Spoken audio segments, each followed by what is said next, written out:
Grzegorz Berendt, zastępca dyrektora Muzeum II Wojny Światowej w Gdańsku. Ladies and gentlemen, the Second World War was an unprecedented conflict in the history of the world. First of all, due to its transformation into the destruction of millions of innocent civilians.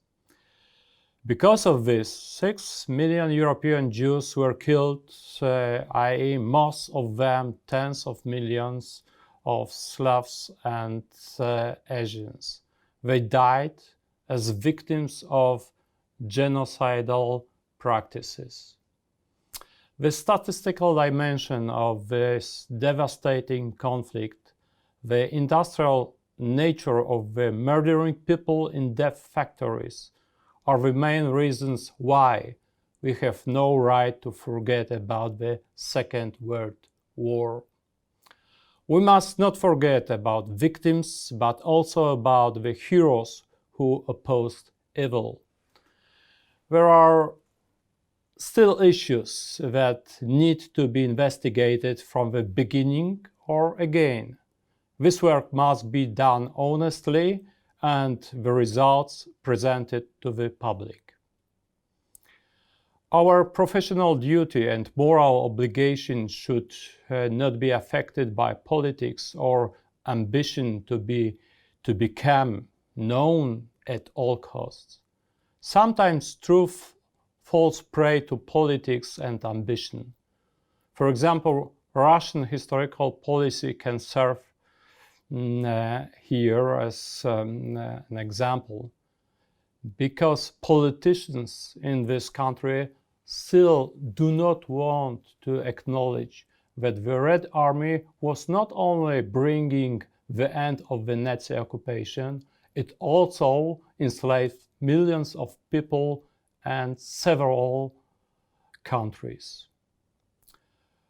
And here is another example of the threats that appear in today's war narrative. A very important aspect of Holocaust research is the issue of Germany's use of the population of the occupied countries for genocidal activities aimed at Jews. Thanks to research, we know that with terror and bribery, and also because of anti-Semitism, Germany has managed to involve tens of thousands of people in these activities.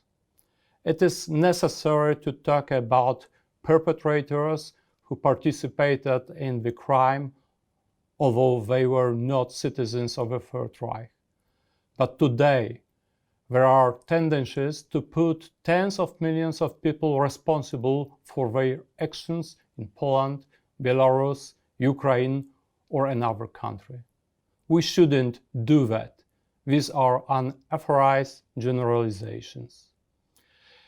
Especially that people deciding on such generalization skip the description of conditions in which the inhabitants of these lands operated. And with relatively few exceptions, they were also victims of German discriminations and extermination policies. Thus, we must remember the events and victims of World War II, but we must talk about it honestly.